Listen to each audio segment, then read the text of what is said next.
Ugh, is it hot in here? Or is it just me?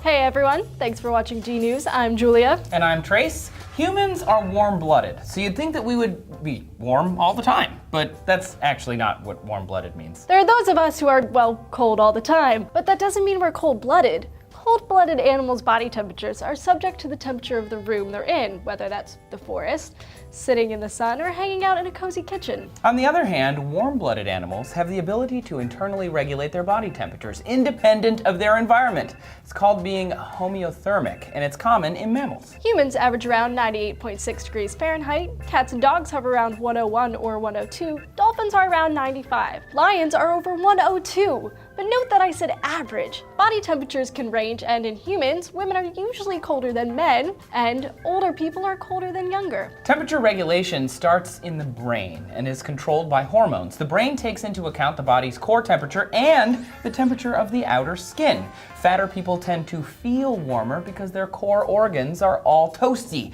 though their extremities are colder. While people with lower BMIs tend to feel colder because blood pumped through the extremities needs to be really warmed up when it gets back. Warming the blood is the major way we can regulate our internal temperatures. When thermoregulator cells in our skin detect a cold environment, they constrict our capillaries and blood vessels in a process called vasoconstriction. This can cause the flow to slow to as little as 0.02 liters per minute in the far-flung parts of the body. The highest can be 2 to 3 meters per minute. The lack of warm blood is what makes my hands and feet cold.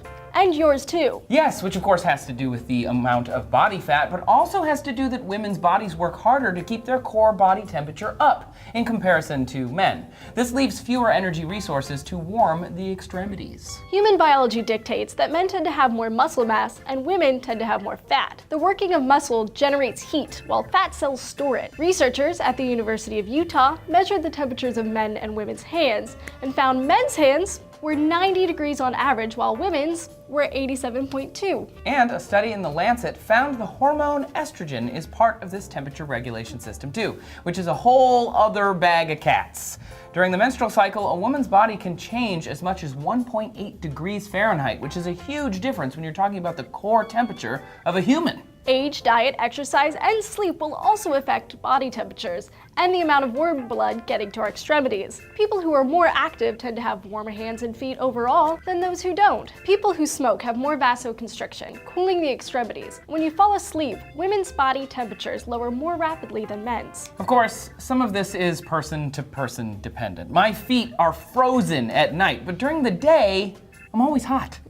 And it's not even just about being physically hot, it's also our perception of temperature, which affects our feelings of whether we're hot. Right. If you're surrounded by people you're comfortable with, you'll feel warmer. Also, a Canadian study found people who are lonely or feel isolated are more aware of a cold body temperature, while socially connected people tend to feel warmer. It's true. What about you guys? Are you always hot? Are you always cold? Let us know down in the comments. Make sure you subscribe as well to D-News so you can get more of this every day. Also, check out this video over here about whether shivering could help you lose weight.